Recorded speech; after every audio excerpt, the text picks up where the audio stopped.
आपल्याला बघा गुणोत्तर प्रमाणामध्ये अशा प्रकारे सुद्धा गणित येतात. 30 सेकंदाचे 4 मिनिटांचे गुणोत्तर किती?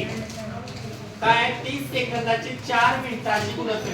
इथं एकच समान आहेत का रे? सेकंद आणि मिनिट जोडते का? तर आपल्याला पहिल्यांदा काय करावं लागेल? 30 सेकंद आहे म्हणल्यावर मिनिटाला सुद्धा काय करावं लागेल? आपल्याला सुरुवातीला सेकंदामध्ये रूपांतर करावं लागेल. तिथं आहेच लिहायचं 30 सेकंदाची. आता या 4 मिनिटाचं एका मिनिटात किती सेकंद असतात? एका मिनिटात किती सेकंद असतात? 60. मग 4 मिनिटाला मग 4 गुणिले काय करायचं? 60 करायचं. 60 चौक किती होणार? 240 सेकंद झालं. किती झालं? 240 सेकंद. आता सेकंदाचं काय होणार? त्या सेकंदाची 240 सेकंदाची काय करावं लागेल? आपल्याला गुणोत्तर काढावं लागेल. 30 बरोबर 30 तास 240. या शून्याला ही शून्य कॅन्सल झाली.